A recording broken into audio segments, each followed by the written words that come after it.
My name is Sir. We live in extremely fortunate times to be born human beings and to have access to the teachings of the Buddha. Today, 26 centuries after the demise of Lord Buddha and his chief disciples, a small number of bhikkhus still aspire to practice the Eightfold Noble Path, having relinquished the material world. Bhante Candana is one of them, but his noble endeavors are unsustainable without our support. So, if you feel inspired by Bhante's teachings, please consider a timely donation from the right places goes a long way to prolong the Buddha's dispensation.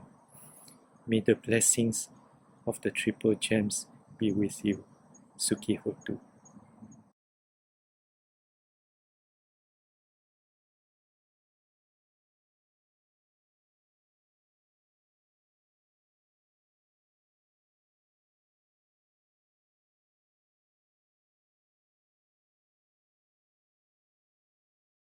Love for the world or love for the Dhamma, for the truth.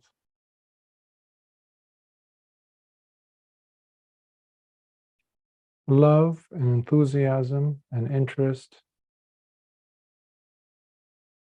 for things that take us to and leave us within the clutches of suffering, or enthusiasm, eagerness, desire, drive to taste and to attain to that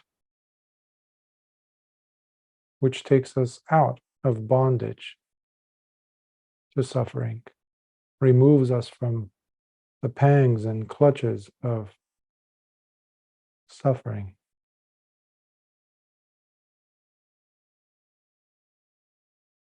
This is the question that normally meditators don't like to be asked. Even those pursuing the path of Dhamma, because it's too confrontational. When we take it to heart, what this question is really asking, the world or the Dhamma? Because on the outside, the person or us, we might be practicing, we might be doing things, we might be going through the motions and giving it our precious time in a busy life, let's say. But that becomes often the limit, the boundary, the measure that we want to give it, that is, to this path, how much we put into it. But what really happens sooner or later to every single one of us is we get dull, we get too comfortable, we get complacent, we get comfortable with the status quo. And yes, we might persuade ourselves that to us, just, yeah, this is what's happening, so this is normal. And when the lies no longer are credible,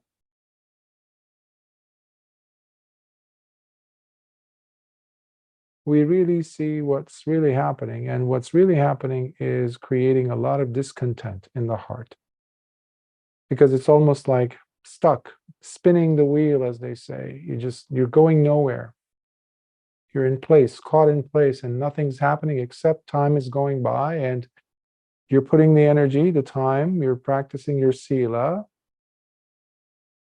and for all intents and purposes, you're telling yourself you're also practicing meditation. Samadhi portion is done, but there's no going deep. Something is missing, and many people get flustered and frustrated. Several times Lord Buddha was asked as to what is that one thing. We one time did cover a sutta called The Root of All Things. There's at least 3 suttas, they go into each other in a sense. And the one that we covered was the Bhagavamulaka Sutta, where Lord Buddha is listing the several things that practitioners or religious practitioners or followers of other sects might pull the bhikkhus aside and ask them a series of questions. And Lord Buddha starts with that one thing. The desire is that one thing. It's also one of the Iddhipadas, the first, in fact. Iddhipada is not just for the basis for psychic power or potency. No, it's also the Iddhipadas. They're also for realizing and tasting success in the spiritual path, becoming successful. And there's a protocol, there's a step-by-step process. So when we lose the chanda, it's like losing the fuel with which you're going to keep this engine running. So each of us will have to come up with our own way of maintaining that chanda, chanda, by the way. Chanda. Desire. Desire is not shunned, at least completely. It's not shunned, because we need to get to be on the path and we need to maintain the course. And that requires a lot of enthusiasm. That's another term for chanda. Fervor. That eagerness.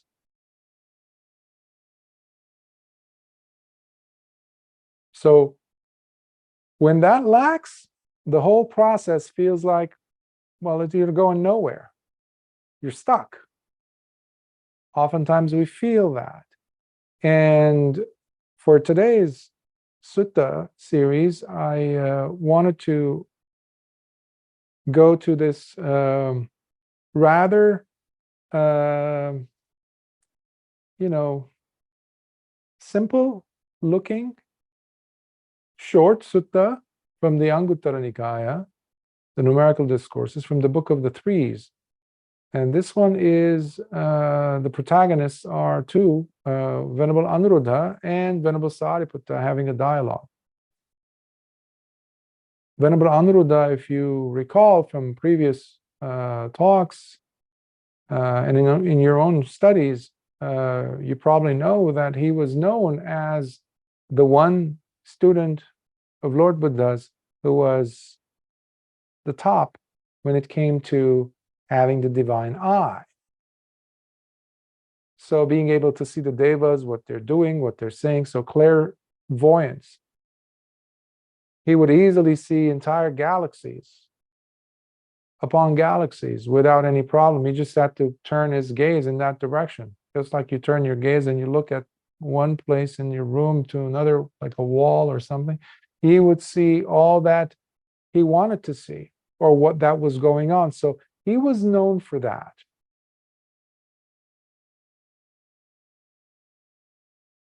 So he had attained it through his jhanas, but also for the as a reward for his previous merits. In fact, after his awakening, he also had all the 10 powers that a Buddha is known to have, but he hadn't reached it or reached them to their highest level of perfection. But he had within him those 10 powers that Buddha has, those dasabala, they're called, that only Buddhas have to their perfection. But the suttas also mention how Venerable Anuruddha was unique also because as an arahant, he had those at least to some level, but not perfected, those abilities. So he was a very advanced meditator. And we're going to see how he also was perplexed at one point. When I read this sutta years ago, it became one of my very, very favorite suttas. It's my, I go-to sutta, if you will. This one and the Bahya Sutta are very close to my heart. However, I wanted to also look at today's sutta, the Dutiya Anuruddha Sutta, which is the part 2, Dutiya, that's what it means. But I also wanted to go into the Samyutta Nikaya, and I plucked out 2 suttas from there, from the Amata Vagga, from the Deathless section or group theme. The theme there being the Deathless, which is what we'll see coming up in the Anuruddha Sutta. I found them to complement each other. All the suttas complement each other, of course, but especially in this case, because it touches upon the energy that one has to put behind one's quest. So it's not enough for a person like Venerable Anuruddha to just go forth and become a bhikkhu, leave his kingdom. Actually, he was going to be king of the Sakyans. He walked away. Mahanama ended up being his brother. But he gave it up because he realized anicca, anicca, anicca, dukkha, dukkha, dukkha. So what's the point? He said, every year there's going to be harvest. Every year we got to cultivate this land. Every year. Yes, his brother said. He said, you know what? I'm out of here. I'll join my cousins over there, Venerable Ananda and the others, and of course, Lord Buddha. But we can become jaded because you're still alive, you're still living, and you're still occupying this body, which is going to be hit by so many different arrows, because it's made out of this, these 4 elements. You're going to get sick. One day you can sleep, the other day you cannot. One day your meditation goes well, the other day it doesn't. So what is the compelling force that's going to be backing you up on your original intention?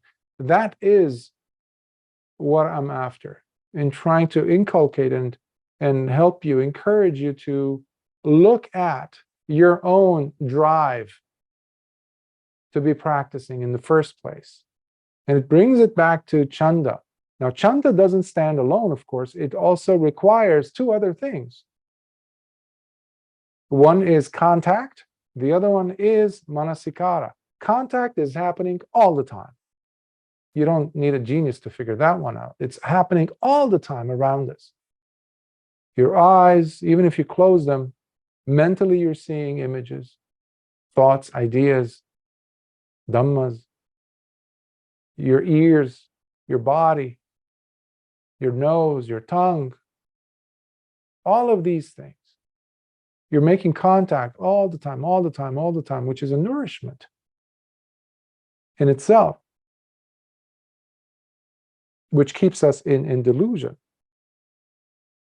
So can the chanda, can that enthusiasm or fervor I mentioned, can it be strong enough for you to look at the contact, but with the right manasikara? That was the other one that I mentioned, one of the 3 factors.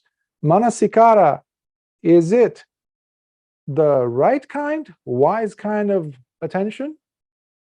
Or is it the wrong kind? Is it ayoniso manasikara?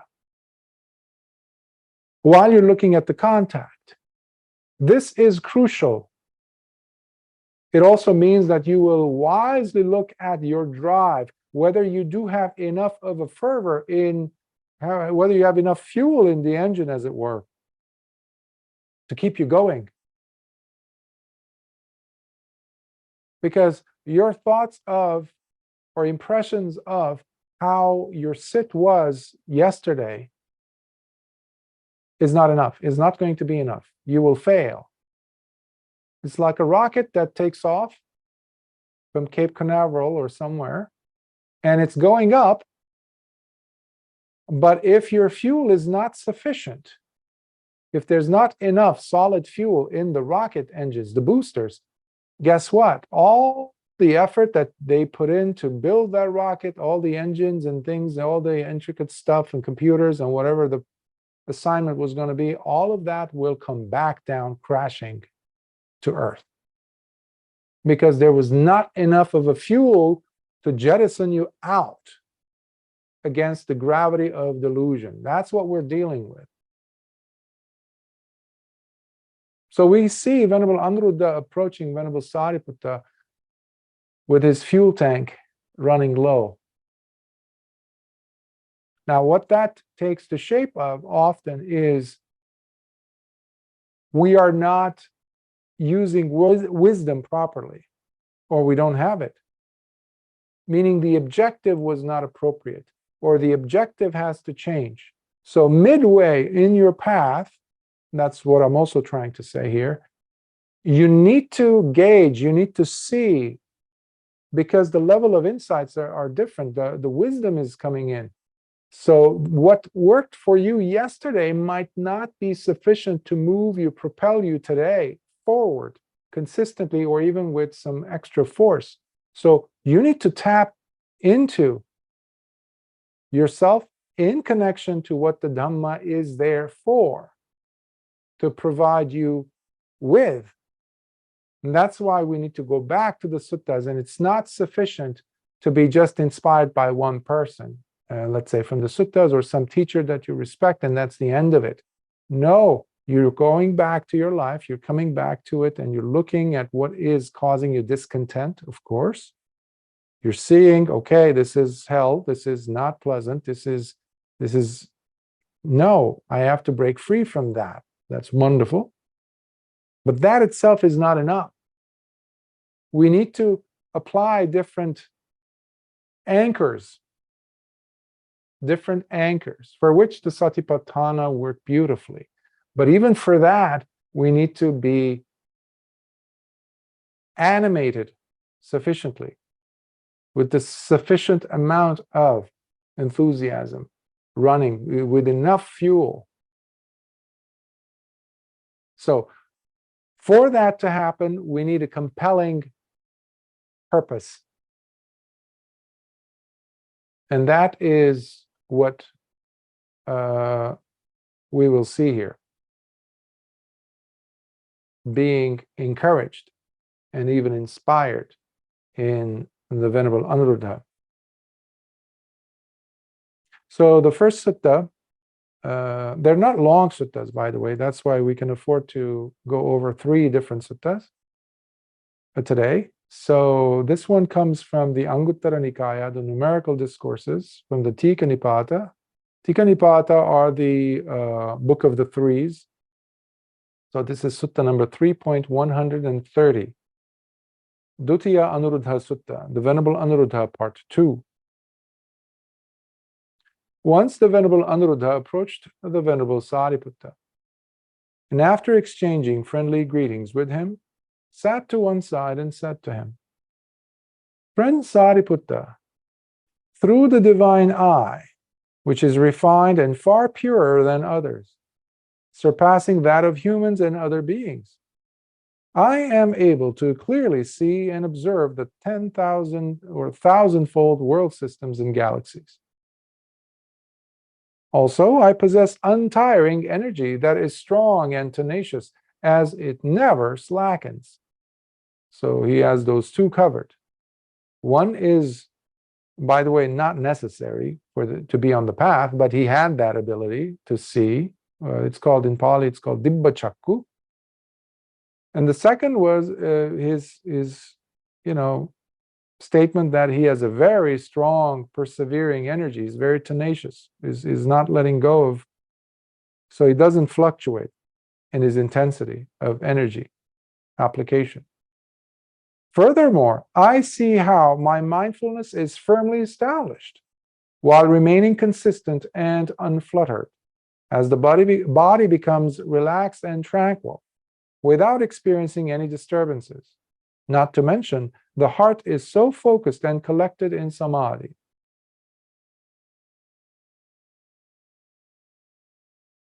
This is the interesting part.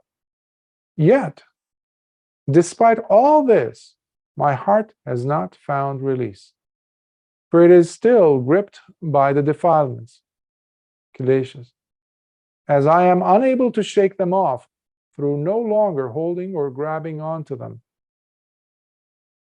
So he is aware that despite all of these wonderful qualities, in fact, especially the last two, because it means that he is with sati all the time. That's how he is aware that there is the presence of the kilesas in his heart. The defilements are there, he knows.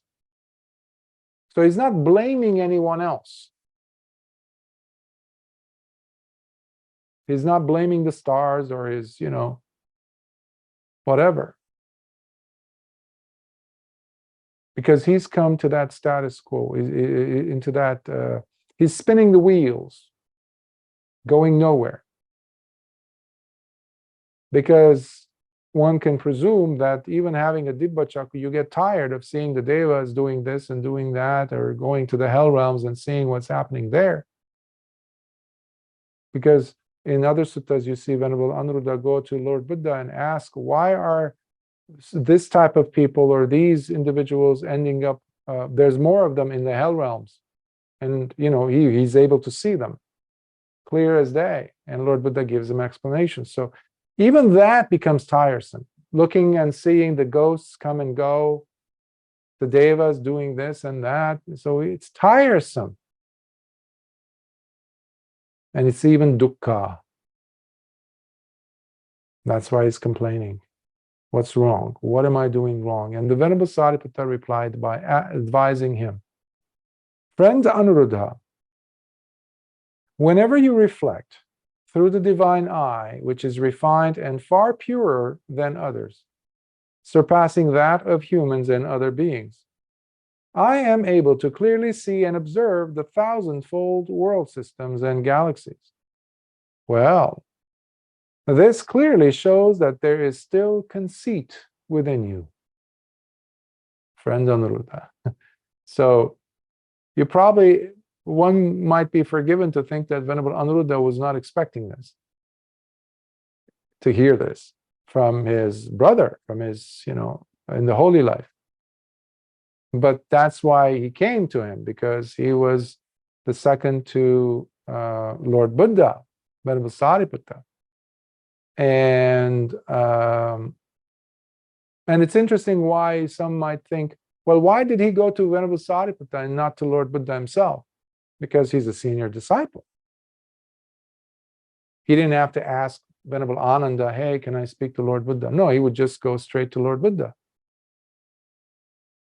This happened around the time of the Kosambi incident, where Lord Buddha had, of course, some people might disagree, but I feel that was around that time, because it occurred, that event took place around the time where Venerable Anuruddha was still struggling.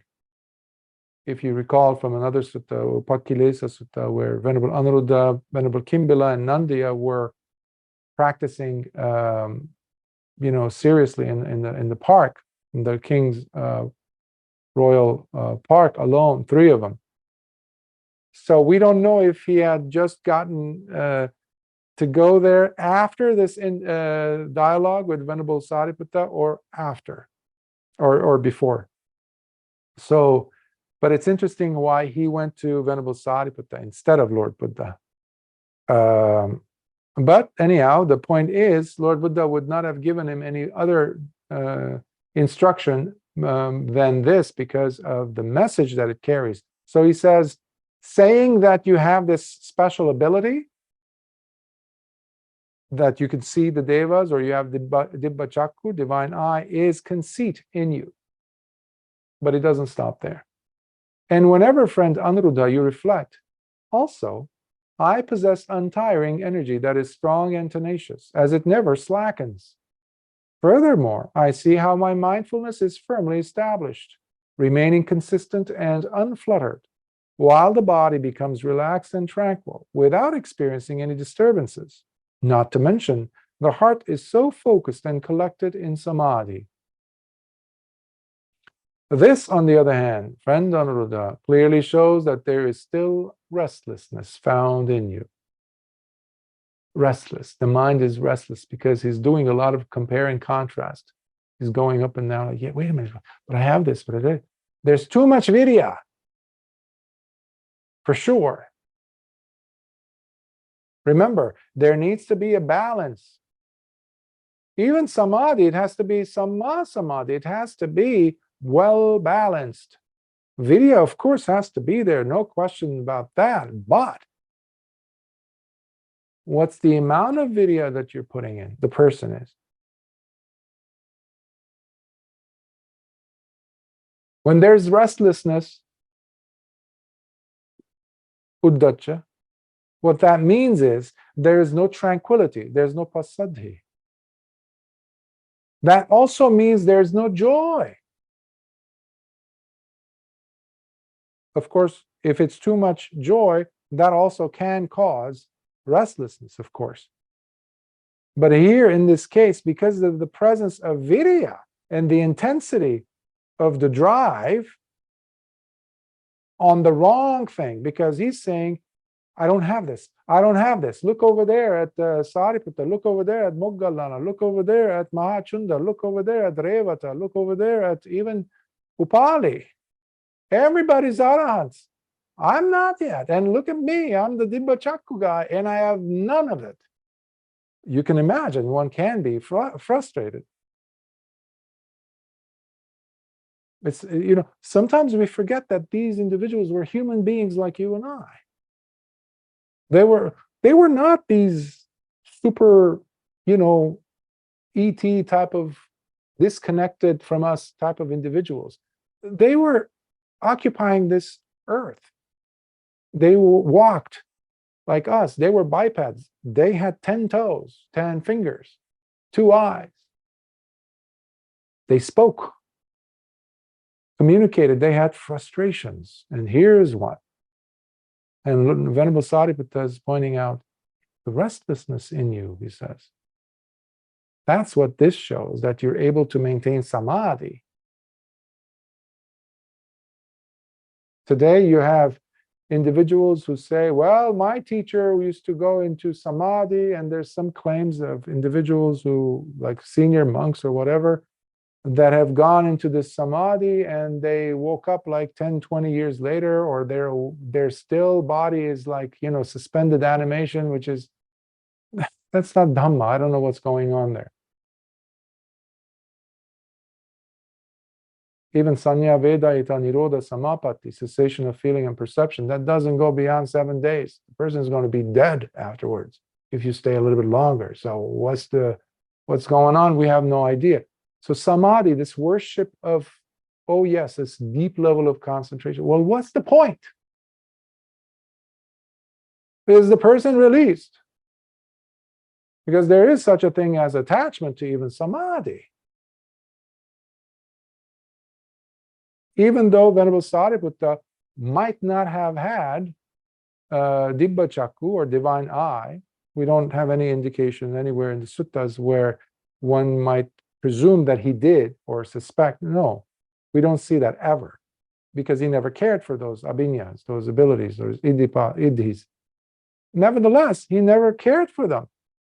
But he was very developed in all of the samadhis, so he knew what he's talking about. He knew how to distinguish.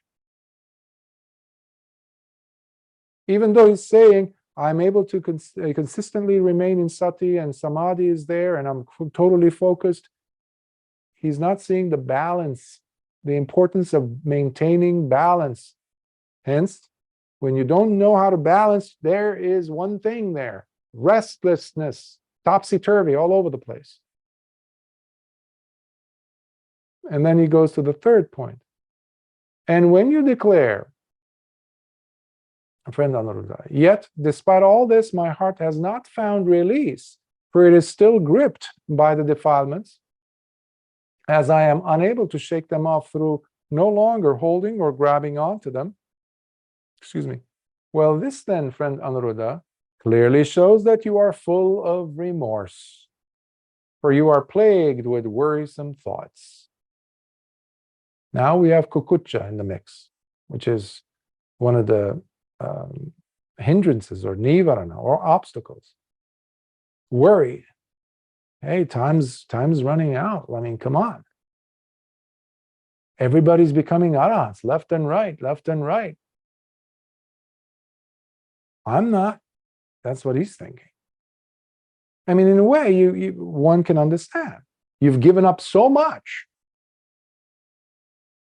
You were a prince and now you live off of basically crumbs that you get in the bottom of your bowl.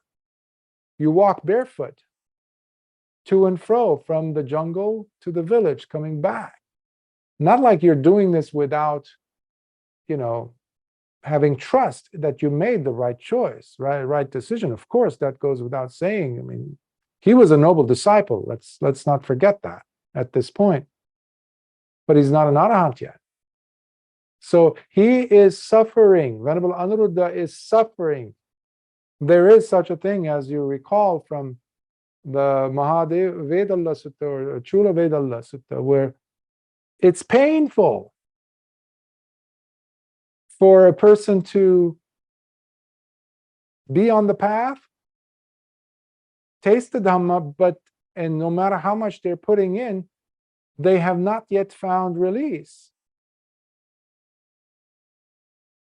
So you can also understand the beauty of the fact that he went to Venerable Sāriputta, because Venerable Sāriputta was the mother.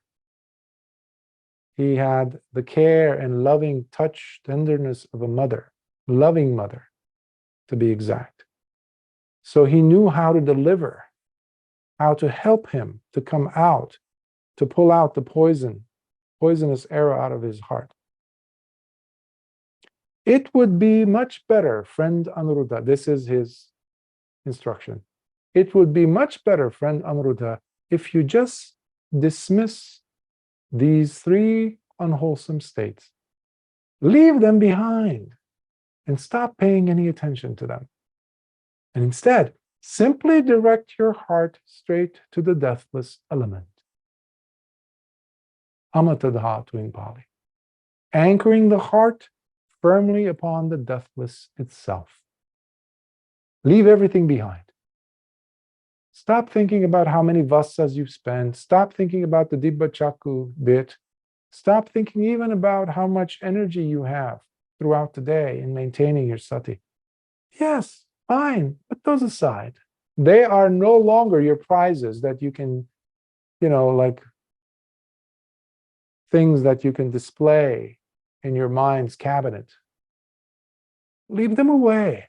Just throw them aside and just focus on one thing, the deathless.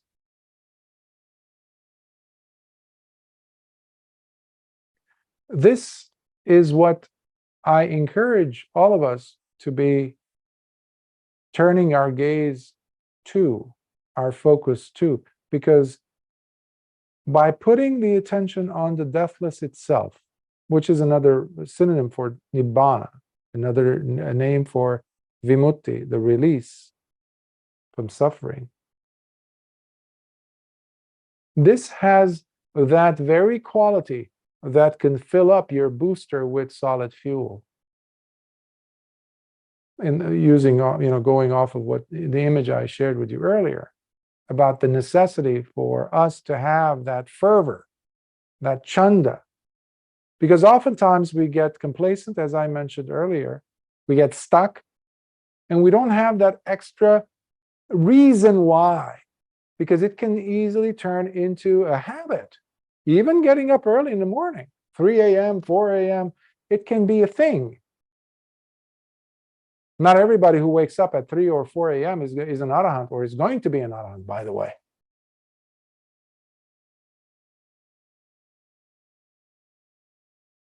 I used to wake up at 2 a.m., 3 a.m., walking meditation, sitting meditation, getting up and doing, moving, all this stuff. And I would get tired. I would sit down on the bed and I was like, okay, I'm going to be Venerable Ananda Part 2, and I'm going to awaken right now because I put that much energy.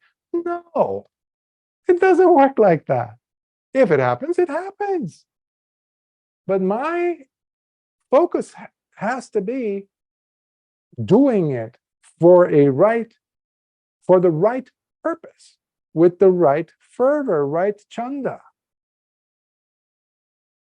So in essence, what this means is, am I giving it my all? Because it's not somebody else's experience of the deathless that I'm doing this for. It is the person's own experiencing of freedom. You're not attaining for somebody else, ultimately. You're doing this for you, but that purpose has to be compelling. It has to have this burning desire in you. And no, we're not against that desire. We need that desire to get us somewhere, somewhat close to the other shore, and then you drop it. You drop the desire because now you have the right trajectory. Lord Buddha was never against desire, never against chanda. Of course, Dhamma chanda, that's what we're talking about here. Not kama chanda, which is the first of the 5 hindrances. Sensual stimulation, the desire for that. No. That's why we need to distinguish, like I was saying earlier. Is it the love for the world or the love for the Dhamma, meaning love for the deathless?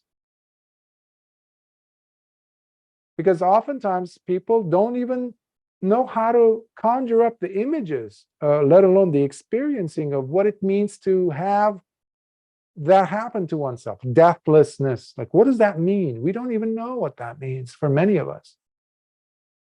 And just because of that, we need to understand that without appreciating, tasting, understanding the value and depth and significance of dukkha, it's impossible for us to experience Nibbāna. Otherwise, you're just doing the in thing. It's a fad. You're doing it because some other group of people that you respect or admire, they're doing it, or it's the hot thing, whatever, hot topic, whatever's going on, or a promise of something. So you're always delaying it for X, Y time period in the future somewhere, maybe in this life or another life. That's not it at all, because remember, this Dhamma is sanditthiko. Now. It's immediately effective, visible here and now. It's not to be delayed. So it doesn't have time in that sense, like putting it within certain parameters. I'm going to dedicate 1 hour of meditation. That's enough for me, Bhante. Stop pushing me. Or I'm not going to go through the suttas.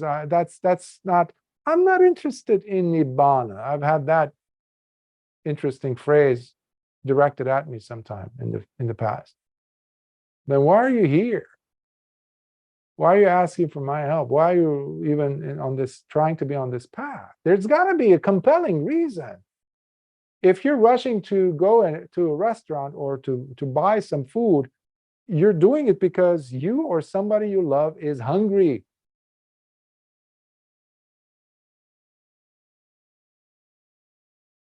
But when you're hungry, you go to a place that sells food.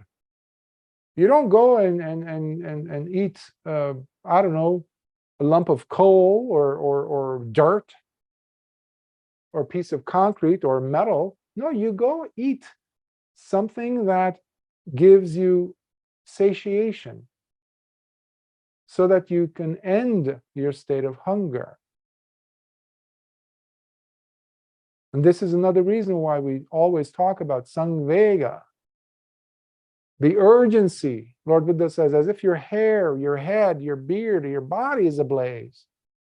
It's burning. What do? Do you postpone, or do you put limitations on how much time you're going to spend on your practice or with your practice? Or your life turns into your practice. That's what it has to turn into. And no, you do not need to become a monk. As a layperson, you can continue living your lay life, but bringing in these anchor points that bring you back to the deathless, which is what we'll do here. We'll stop here at this sutta. We'll come back, but we'll go to the sutta from the one that I mentioned, from the Samyutta Nikaya, the first of this of two suttas. One is this is the Deathless Sutta on the Deathless, Amata Sutta. It's sutta number 47.41 from the Mahavagga Samyutta, in specifically the Satipatthana collections, dealing with the four bases of mindfulness, and the Amata Vagga section or group. So this is the Amata Sutta.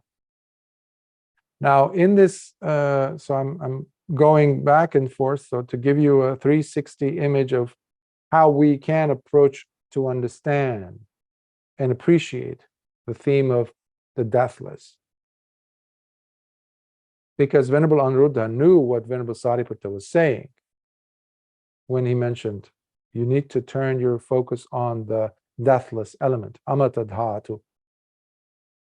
So here we'll see what Lord Buddha has to say about the deathless.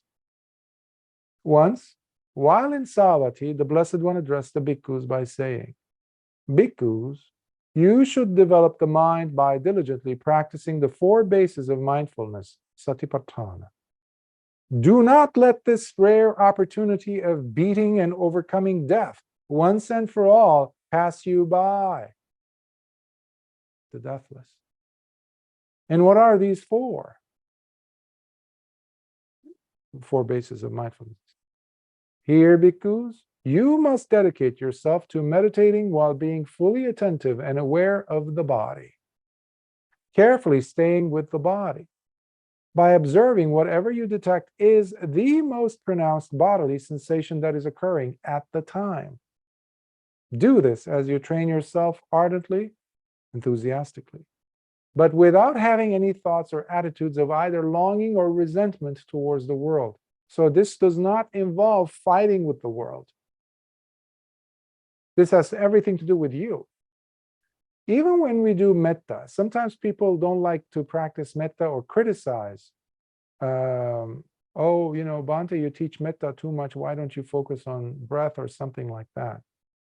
Well, the metta that we practice, or the ones that I've shared in the book and in different talks,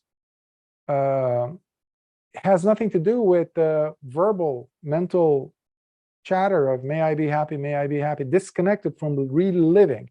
Real living has everything to do with living in this body.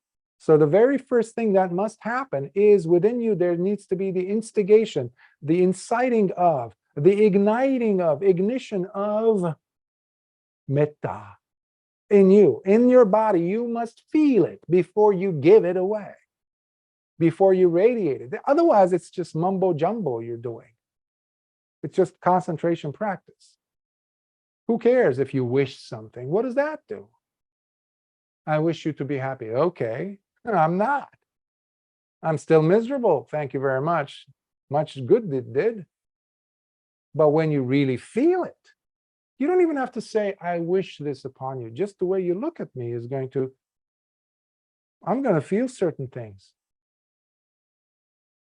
That's authentic. But you must have felt it in yourself, in your body. So Lord Buddha put so much emphasis on the body.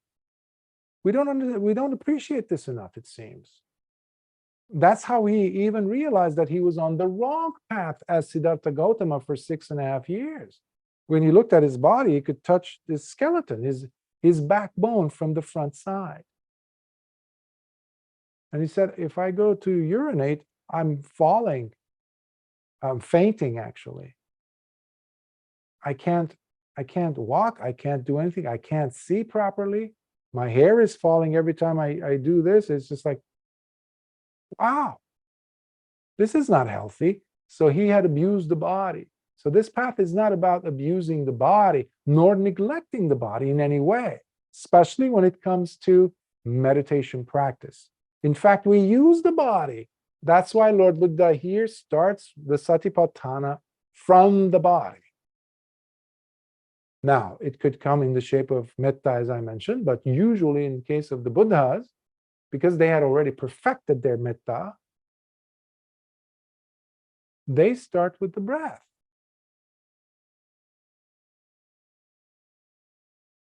How you do it, how you bring your attention to the breath as it's coming in, as it's leaving. It's a full body experience, but you don't follow the breath inside, but it brings the mind and the body together. That's what we mean by nama rupa. The mind, call it the nama portion, is observing as the air is coming in, touching the body, which is the rupa. So there you have the anchor point, a powerful anchor point that puts you smack dab in the crosshairs of the deathless. And that's a powerful presence. Webu Sayadaw consistently said this. He said, please do not blame the Buddha or anybody or the suttas by saying, oh, there's so many techniques, I don't know which one to choose from. He says, no, you just have to pick one, he says, and then your roof will stop leaking. He was talking to farmers. Just focus on the breath, he said. In other places, he says, don't leave the train. Do not leave the train to Mandalay. Sit in your seat and don't you budge. Don't even go to the bathroom. Stay in your seat. But we like to jump around.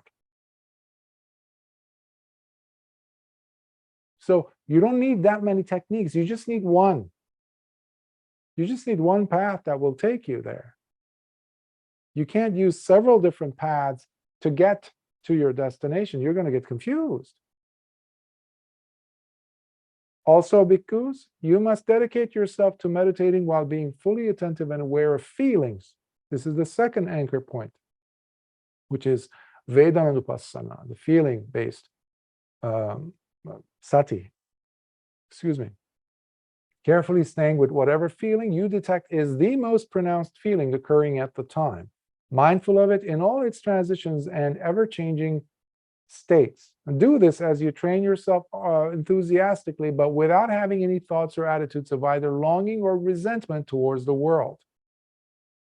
Your job is not to create more feelings, because when you have this fight with the world, you're basically generating, because the contact, remember I was mentioning earlier, where is your attention falling? On what type of attention is it? You're going to get guaranteed so many different contact points happening per millisecond.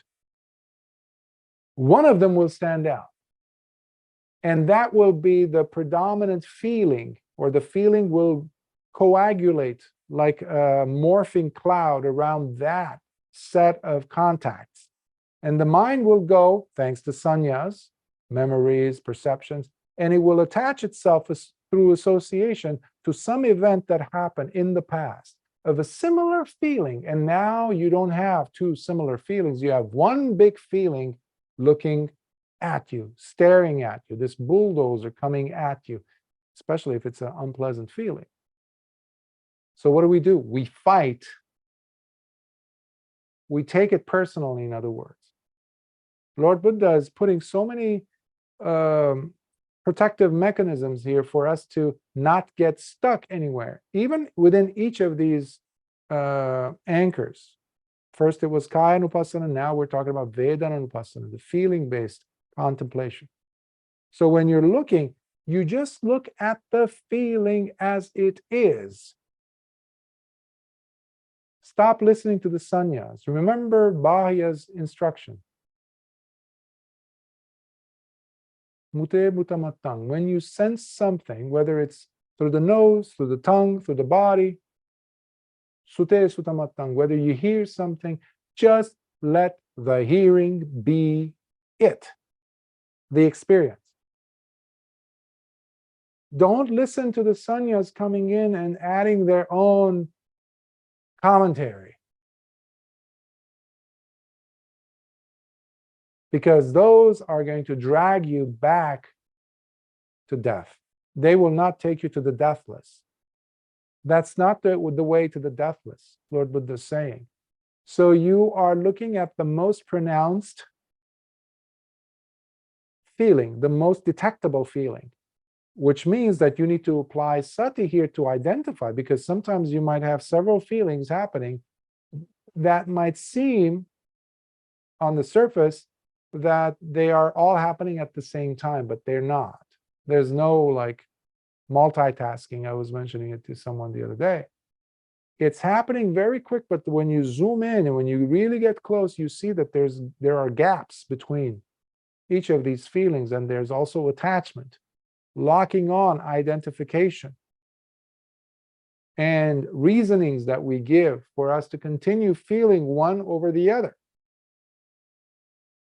And that's basically the parameter of this sense of identification. This is me, this is who I am. Why does this always happen to me scenario? Or I can't get rid of this. All of these are not happening. Why? Because contact is happening. And as a result of contact, and there was not enough yoniso manasikara, wise attention, your attention went to, wrongly, to the contact and associated it with some memory, and now you have a certain feeling which you are now concretizing as my feeling, and it's a bad feeling, and I hate it. Take it away. Or I love it.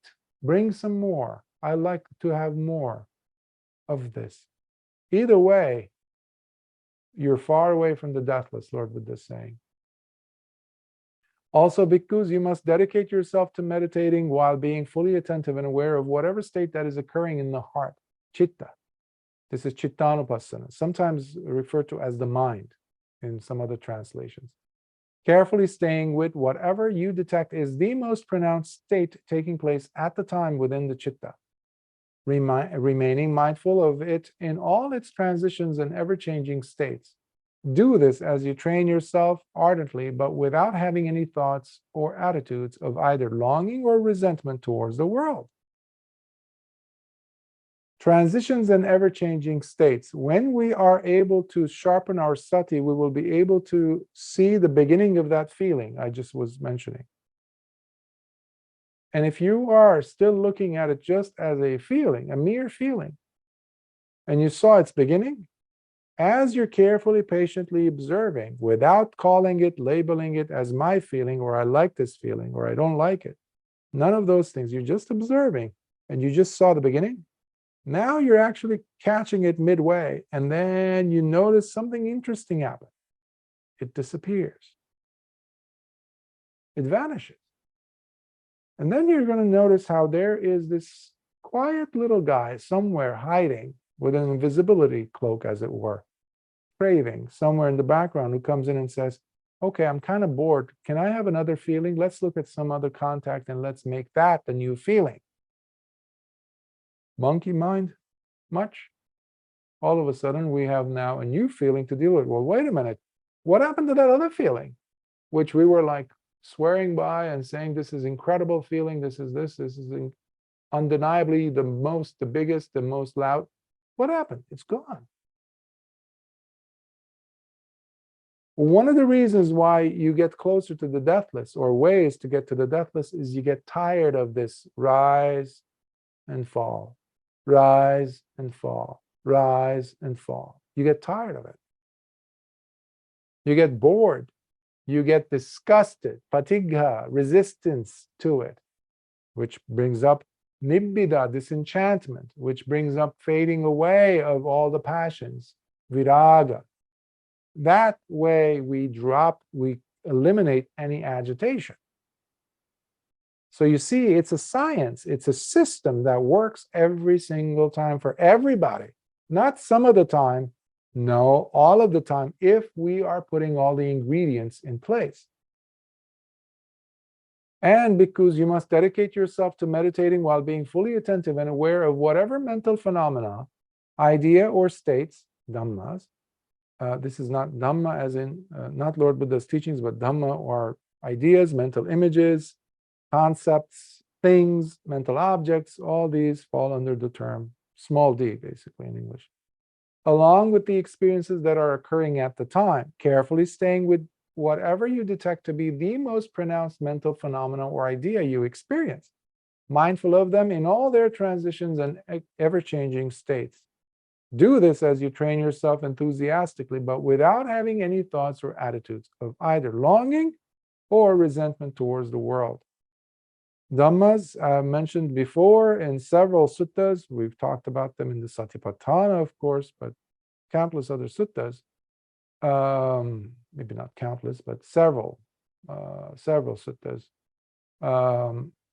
Nevertheless, it could be something like the 5 aggregates, or it could be the 5 hindrances. Any one of them might come in. So while you're meditating, all of a sudden, like Venerable Sāriputta detected restlessness, right, in Venerable Anuruddha, that can become the very thing that, the Dhamma, that you become aware of. So here in this last anchor or 4th base of mindfulness practice, Lord Buddha is talking about Dhammanupassana. This is a finer, more subtle, more advanced way of practicing mindfulness. So we start from the body. We don't forget the body. The person who's gotten to this level of practice is able to tie them up together, so he's seeing it all together. So please do not expect yourself immediately, if you're just practicing, to all of a sudden jump to the 4th one. That's not advised at all, because you will give up very quickly. So we work slowly until we get to this point, because you're able to watch the breath beginning, middle, and end. Already you've done that. So when you got to Vedana, you saw that rise and fall. Then you got to the Chitta, you saw the heart, the mind state, a mind that is calm, but then all of a sudden it disappeared. You were in a jhana, you're no longer in a jhana. What is that? Well, that's a state of the heart. So you saw that. You're not identifying with it. It had a beginning, it had an end. Now, in the case of a Dhammanupassana, you're seeing all these states. You're seeing sanya, you're seeing sankhara come and go. So your hands are not, your fingers are no longer sticky. You're not grabbing onto any of this. You're just observing now. Therefore, bhikkhus, you must develop the mind by diligently practicing the 4 bases of mindfulness.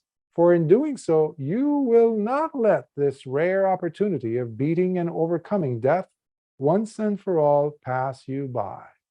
So practice this, and you are practicing the deathless. So a wonderful sutta. So I hope you see why I wanted to tie this sutta along with the first one, because of Venerable Sāriputta's advice to Venerable Anuruddha to go ahead and practice the deathless. That's it. Because in the other suttas, in the Anuruddha Sangyutta sections of the Sangyutta Nikaya, you see so many times bhikkhus and others come and asking Venerable Anuruddha, this is once he was an arahant, who became an arahant, as to what was his method that he was able to practice and he was able to attain arahantship. He always comes back to the 4 bases of mindfulness, satipatthana. He always says that, unfailingly.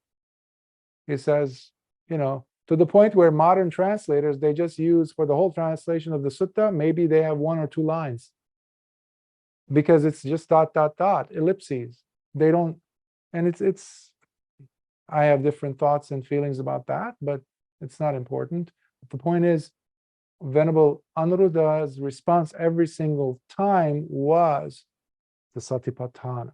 That is the way to the deathless. He even says that in a separate sutta.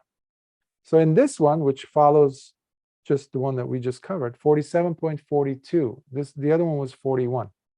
So this one is from the same section as you might have guessed.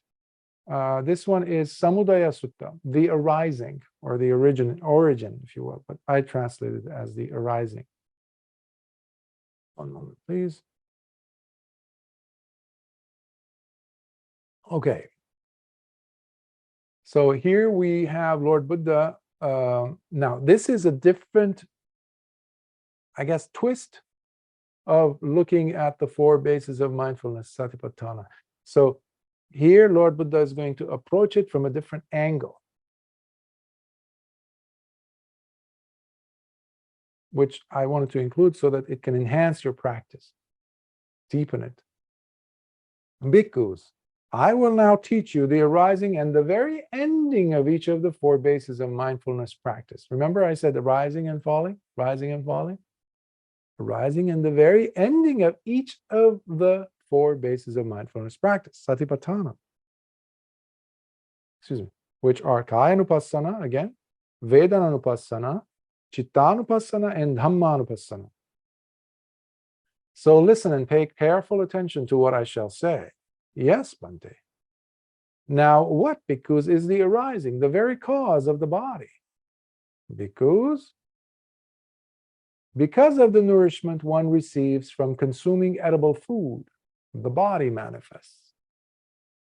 Hence, the food one continues to eat is the very condition because of which the body arises. But with the ending of the nourishment received from edible food, the body itself comes to an end and ceases. So, feed the body, you have a body that's animated. Don't feed the body, it won't be. I mean, it's quite simple, one might say, but there is, the agitation that one feels. We don't know what type of group of students or bhikkhus Lord Buddha was addressing. We don't know as to what time period this came in, because there's always a reason why Lord Buddha gives a talk on something. So you might, I'm tempted to think that this came around the time when bhikkhus were refusing to eat one meal a day. Lord Buddha didn't go from multiple meals a day to to one. So he had to do it slowly because bhikkhus put up a huge resistance. They didn't like it, So like Americans, basically, we were taught that, you need to eat every meal of the day, especially the breakfast is the most important. Well, who came up with that? And then you try to introduce that to people's mind. They don't, the culture doesn't find that to be healthy. Meanwhile, it's very healthy. You have to let the body continue its fast from the night prior, and then it heals. And then we complain, why do we have so much, chronic diseases and things? So much food is being shoved down people's throats. So here you have, Lord Buddha saying edible food is the beginning of the body. And we also know this from the Ahara, nourishment suttas, dealing with the theme of nourishment or nutriment, as to what are the first is the physical edible food. So again, we see that you don't feed it, it won't grow. But here, that portion can also be used as a foundation for the other three that are to follow here. Because we have four satipatthanas, right? So that was the kaya. This one will be the vedana, the feeling. As for feelings, because of the nourishment one receives from making contact, feelings manifest. Hence, it is by continuously making contact with the world that feelings arise. So you see now the connection I was trying to make between chanda, contact, and manasikara. Where is the attention? So Lord Buddha is saying, the nourishment from contact is what keeps feelings alive. Feelings don't happen out of the blue. You need any one of the six senses, the six sense spheres or bases, to feed you information. Information is a synonym here for contact, contacting, in fact. It's a present continuous. But with the ending of contact received from the world, feelings themselves come to an end and cease. I'm reminded of this wonderful analogy. You're not going to find this in the suttas, by the way. But an analogy, a beautiful analogy or metaphor, nevertheless. It comes from Bhante Nyanananda's book or talk, Dhamma talk, that he had given originally to a group of bhikkhus in Sri Lanka. It's called The Miracle of Contact in English. And there's also the PDF version, and there's also the hard copy. It's a very thin book. Beautiful. book. In it, Venerable Nyananda gives the example of tennis, table tennis, where you're on one end as one opponent, and the other opponent is Mara, who constantly gives you, he serves you, he's serving you, he's slamming, he's constantly giving you what? Different contacts. But he says the point of this game is not to allow the ball to bounce. You got to respond fast. And not, but if you let it bounce a few times, you're lost. Why? Because you allowed the contact to turn into a feeling. You have a relationship now with the it's no longer a contact. Forget about it. It's moved on beyond a mere contact. Now it's a full-on, heavy-duty, three-dimensional, thick, heavy, container size feeling that is unavoidably there looking at you, and you must deal with it. It's inescapable. However, if you saw it just as contact, and one of the best ways to do that is by looking at the impermanent nature of it, meaning that it arises and it goes away. It's anicca. Like the breath is anicca. Like your thoughts are anicca. They have a beginning, they have a middle, they have an end. Sankharas, the same thing. Sankharas are not solid. Remember from last week's metaphors that Lord Buddha gave of the plantain tree for the sankharas? You tear it up, the trunk, you're looking for a heartwood. You can't even find softwood or sapwood. When you cut across it, there's nothing. It's just layer upon layer, like the layers of, or sheets of onion. Similarly here, we must realize that contacts have a beginning and an end, and that is their end, because you're no longer looking for sustenance by looking for more contact to be made. You see through it.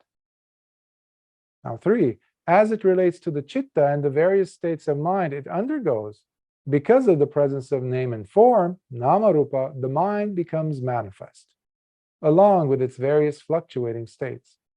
Hence, it is by the continuous engagement with name and form that the mind, along with its various states, arises. Remember, nama-rupa, I mentioned it earlier, but nama portion has, it's broken down into 5. I've talked about this many times, but for new listeners, or if you've forgotten, nama has 5 divisions to it, or aspects to it. They are the mentality portions, a portion of nama rupa, because oftentimes it's called nama, rupa, mentality, materiality. So mentality portion has to do with feeling, perception, intention, attention, and contact. Those make up the nama portion. And then the rupa are the 4 primary elements: hardness or earth element, fluidity or water, fire or heat, and air. So these are, so long as you are engaging with nama rupa, Lord Buddha is saying, then the mind, or the citta in this case, along with its various states, arise. They will constantly arise. But when you see it as simply a process, just like the breath, it has a beginning, it has an end, it has a beginning, it has an end. Or like the sankharas. But with the ending of name and form, nama-rupa, the citta itself, together with its various states, comes to an end and ceases. That itself will end it when you are observing it. This is now, I'm bringing the attention to the manasikara portion. Earlier I said chanda, manasikara, and contact, passa. So now I'm talking about the manasikara portion, which is so important. You can use sati there. It's okay. But can you observe which one of the nama groups is predominant there in the citta? When you see it for what it is, it completely dissolves. So long as you're not fighting with it either. That's another key thing which we need to remember. You don't have to have a position in regards to them. In in response to them. You don't have to engage in a verbal battle, okay, with the aggregates. You don't have to. It's like some people say, well, it's a bad thought, I have to fight it with another thought, a contradictory thought. Well, good luck, because now you're in the ring with them. You don't look, you're going to get punched in the nose, just like that referee gets punched every once in a while. And it's exhausting. You're coming up with new thoughts to fight that thought. You're just intensifying, you're proliferating it, in fact. But if you pull yourself out of the ring as the Nama group is going at it, and then you start walking towards the exit, you walk and you leave the entire stadium and you leave the entire zip code and you're free. Because you're realizing this is just nonsense. So what I'm saying is what's been said so many times in the suttas already. Mind objects are just mind objects. They're objects of the mind. Thoughts, sannyas, sankharas, feelings even, they're just objects. They show up. Well, you've existed forever, you know. You've started a momentum that has led you up to here. They didn't go away. They're not going to go away. So every once in a while, even in the middle of your nice samadhi, something's going to pop. Something's going to come in without you having invited them. They're going to come in and they're going to wreak havoc so long as you're giving attention or fighting with them. No, they're just objects that showed up, period. Come back to equanimity. Find a neutral object. Check the body every once in a while. It's okay, you can come out of it and then come back in, getting out of your samadhi, that is, because you're already out, because you're now engaging with that object. You're fighting with it. Oh. Come back, slide back to upekkha, and all of a sudden, your heart will find its way back. And the object realized the jig is up. It realized that it wasn't able to fool you because you saw it for what it is. No big deal. Object.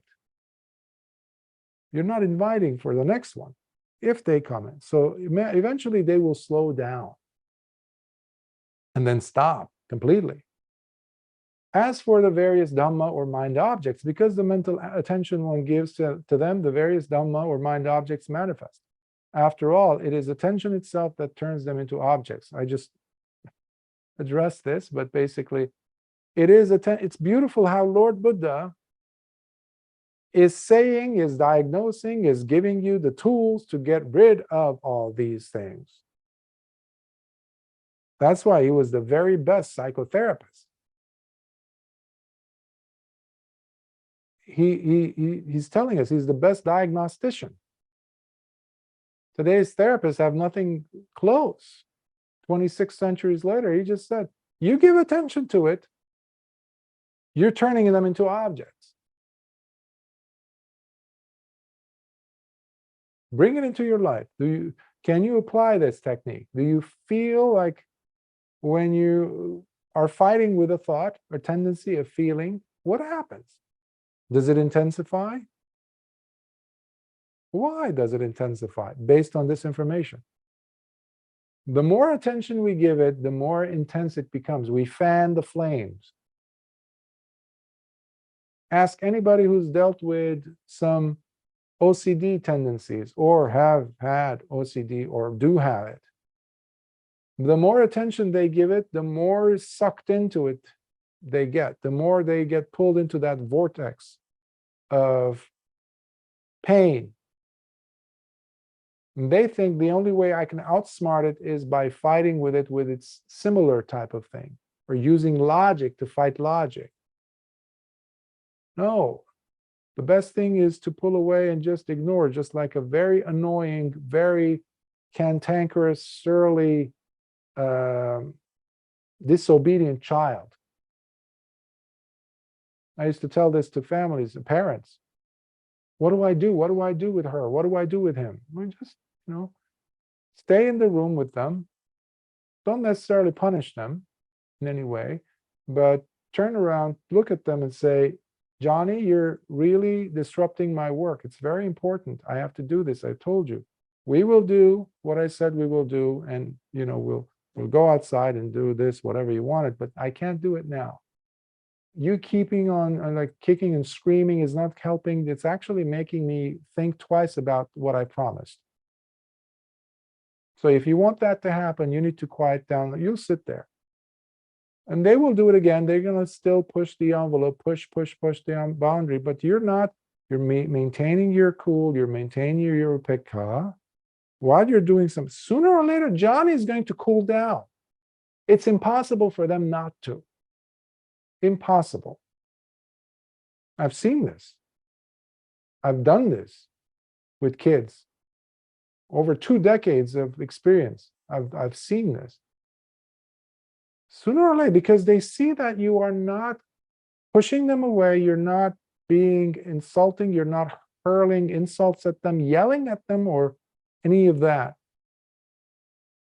But you're keeping them in the safety of your presence, and you're calm. And they're not threatened by that, but they realize that you have very strong boundaries. You just taught them several lessons in one incident. Every once in a while, you can turn around. Every moment that they became quiet, you turn and you give them a nice, gentle, soft, comforting smile to tell them that you see them and that you're okay with them, that they're still accepted. And then you turn around. They're a child. They're still going to push the envelope, push your buttons, as it were. And then you're quiet. And he settles down. And then you finish your work and you say, come, Johnny, we're going to go outside. They're stunned. After all that, yes, let's go. So it's the same thing with the mind objects. Can you be a parent to your mind? That's another way of looking at your mind. It's not something for you to fight, beat it into submission. Siddhartha Gautama tried it for 6.5 years. To this day, those people who call themselves Buddhist practitioners, yogis, do the same stupid thing as Siddhartha did, suppressing. And they come out and say, I've experienced the 8th jhana, I've experienced the 7th jhana, I'm an arahant now, or something like that. And then something happens, things don't go the way they want, it's like a volcano eruption. What was that? Where did all that Dhamma go? It was simple suppression. It had nothing to do with the Dhamma. So the same thing with us. That child is not going to go ahead and do it, interact the same way the next time. Similarly with the mind. Your mind objects will learn. Your mind will learn how to handle them. As that very good parent can handle that child's behavior. But it is when you stop tolerating and giving attention to the mental objects appearing in the mind that they can finally come to their end and cease. Can you stop tolerating and giving attention to the normal, usual suspects, usual mental objects of yours? This requires courage, this requires honesty from you to not put up with what's going on. When your wheels you're just like spinning your wheels in the air. There's nothing happening. You're not moving anywhere. In fact, you're digressing. So the thing is to be able to see the objects for what they are. You're not sticking your head in the sand and pretending nothing's happening. That's another form of suppression. Denial of reality. This path is not about denial. It's sanditthiko again. It's immediately effective. So first we must see dukkha for what it is. Dukkha satcha. You have to see the truth of dukkha being there in your life. So if you have pain, please don't tell yourself, no, I don't have any pain. No, you need to understand and really appreciate the suffering you're dealing with, without coming up with easy solutions. Try to cut corners, as it were. So we must be truthful to see what's happening. And if we're not advancing in our practice, something's going on. So back to the drawing board, as the saying goes. What am I doing here? When a thought comes in, what am I doing? Oh, I'm engaging in a hand-to-hand combat.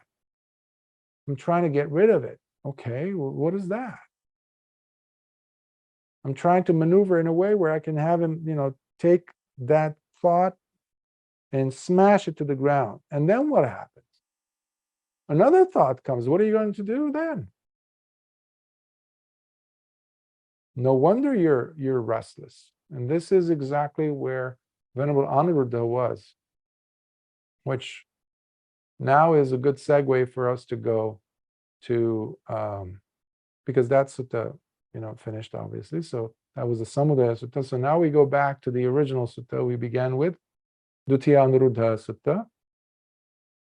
So this is the point where Venerable Sāriputta mentioned, instructed and encouraged Venerable Anuruddha to go and firmly set his heart on the deathless itself. And the sutta continues. Then, after some time had passed, the Venerable Anuruddha succeeded in dispelling these three unwholesome mental states by leaving them behind, as he no longer paid any attention to them. Remember? The conceit, the restlessness, the worry. Instead, he simply directed his heart straight to the deathless element, anchoring the heart firmly upon the deathless itself. One way you could do that is by looking and saying, okay, my companion in the holy life, Venerable Sāriputta, said, you're being restless. Okay, am I restless now? So this is a quick check-in you can do in your meditation. Is your breathing shallow? Did the breathing stop? Or are you breathing fast? Is your mind very jittery? Or your body is jittery, which means you're restless. So already now you're looking to check where you're at, instead of just blindly going after the deathless. So we have to know, if you're going to the deathless started the journey with four wheels, and one of the wheels is deflated, doesn't have enough air, and the gauge is showing that, and you don't pay attention, you're asking for trouble. So you need to pay attention, yes, to the destination, but also at what you are dealing with currently, where you are at, what you're working with. So if you're restless, then it means the fuel gauge, or I don't know why I'm going with the car metaphors today, but it just is coming up like that, I guess. But it's our responsibility to see if the heart is restless or not, irrespective of us being directed towards the deathless. That's important. So Venerable Sāriputta didn't say, forget everything else, forget about the Satipatthana, just think about the deathless. No. As we saw in the other two suttas, the deathless element has everything to do with us being mindful of the body, the feelings, state of the heart or mind, and the various different states or phenomena or mental objects that come and go in our daily lives, the dhammas. That means that you are with the deathless through and through. Thus, by persevering and maintaining his course of practice, while striving alone, secluded and withdrawn from the crowd, living heedfully and with resolution, the Venerable Anuruddha kept practicing diligently, and before long he was able to, here and now, finally realize by himself the noble end of the holy life, experiencing for himself that unsurpassed knowledge for which sons of good families rightfully leave the household life and go forth into homelessness. And the Venerable Anuruddha knew and understood directly, with certainty unparalleled. Now, I directly know and see, beyond the shadow of a doubt, that rebirth is finally destroyed, never to be put back together again. The holy life has now been lived. What had to be done is done and finished with. This is my very last birth. There is no more rebirth for me into any state of becoming, anywhere, anymore. Thus, the Venerable Anuruddha became one of the Arahants. So.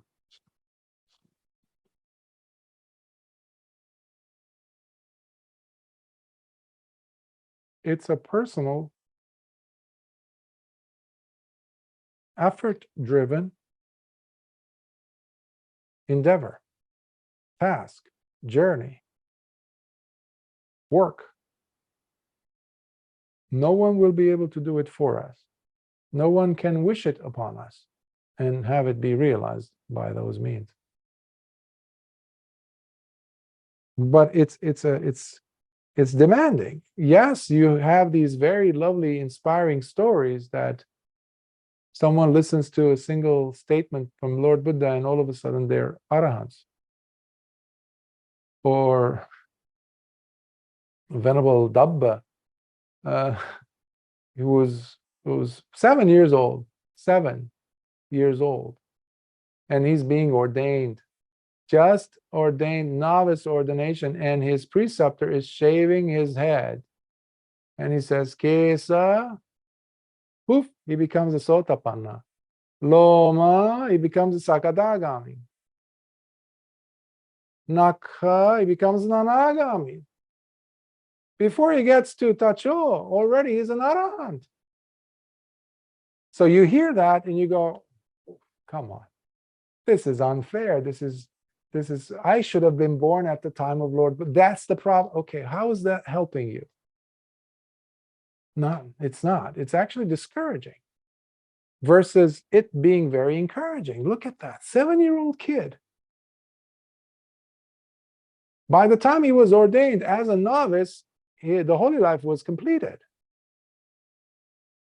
But we don't see what he had done previous to that he had died on a boulder as a bhikkhu of hunger because he strove and strove and strove to attain and didn't attain, but he died. All that didn't go to waste, of course. But nevertheless, we're not going to count on a future life for us to now, kind of limit our possibility of attaining and saying, well, maybe in the future, because I've seen this happen with people. Well, what's wrong with this life? Why am I presuming and in the future that I'm going to? No, I don't know.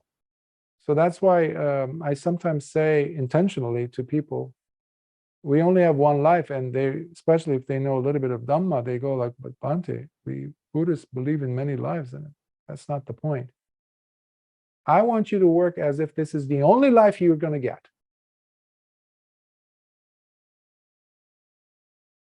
Samvega much? Urgency. When you do any endeavor in life, in this body, anything worthwhile, you've been able to do that or achieve that or attain to that because at one point or another, or many of such similar junctions in your life, you came to a point where you said, do or die. You need to have that attitude. That generates a sense of compelling urgency in you. That is the chanda that is necessary to keep you on the path. Otherwise, it's so easy for you to become complacent. It's so easy for you to just lose track, to blame something or someone, or the easy target, yourself. Or you don't have the necessary merits or something, all that jazz. No. The fact that you are listening to the Dhamma is huge. The fact that you are born in a human body is incredibly rare, Lord Buddha says again and again. And to come across the Dhamma in this time period of chaos, to the true Dhamma, that is quite a rare gift you're giving yourself. So, but that's only one aspect of the endeavor, the work that we must do, because no one's going to get you out of samsara other than you. Your kalyana mittas are there to help. The suttas are there as your anchor, but your main anchor is your satipatthana practice. So I will pause here and see if there are any questions or comments.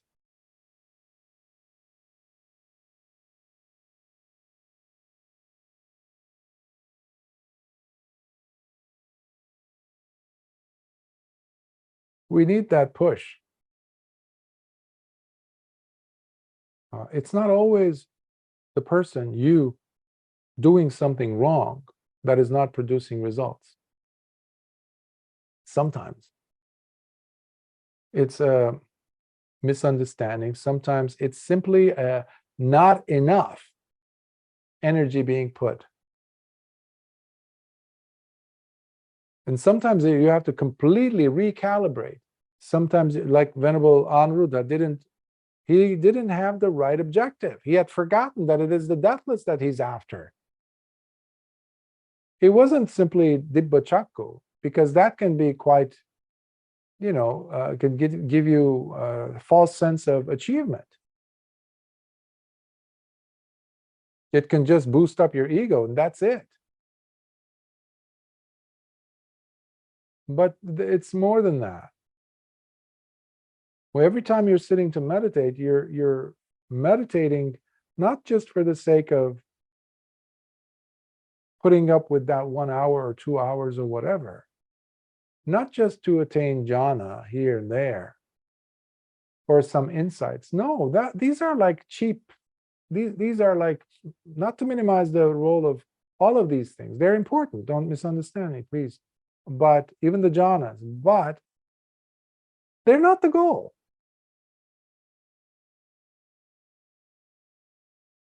And the goal is not something that happens in the next life, somewhere later, some other, Atlantean or heavenly or divine realm type of a thing. There needs to be the sense of ease through and through in your life, the sense of safety that stays with you in your heart. That yesterday's turmoil causing factors, when they present themselves again, you are not thrown into a hurricane.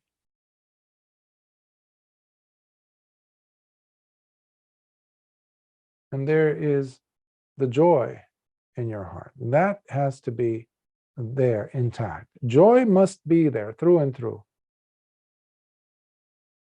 Even if everything is going wrong and you just bring your attention back to the fact that you have the Dhamma in your life, that itself needs to generate some level of, some spark of joy.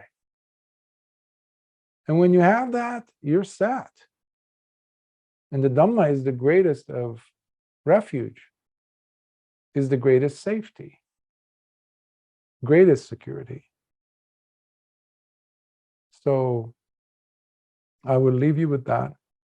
And I don't think there's any questions. Okay, so let us transfer some merits. Akasatha chabhumata deva nagamahidika punyantang anumoditva chirang rakantu lokasasanam. Akasatha chabhumata deva nagamahidika punyantang anumoditva chirang rakantu desanam. Akasatha chabhumata deva nagamahidika punyantang anumoditva chirang rakantu mam paranti. Sadhu, sadhu, sadhu. May you all be well. May the merits that you've gained in listening to the words of Lord Buddha and the Arya Savakas through the Suttas, and your practice, your ongoing practice of 3 trainings with Sila, your virtue, virtuous living, disciplining the mind, cultivating it through Samadhi, and the gaining of daily insight, understanding, deepening of understanding, appreciation of your place in life, suffering, and all that, and how you can every day release yourself bit by bit. May all the merits to be gained from that be shared with all beings, the devas, nagas, yaksas, especially the petas, all your loved ones, Brahma gods, but also in support of this Bhikkhu and the Sangha. So the work that we do is not possible without your support. So These are words of appreciation for the support, ongoing support that we receive. And it's highly appreciated, and which makes this work possible and continue this sasana, despite all that we're seeing around us.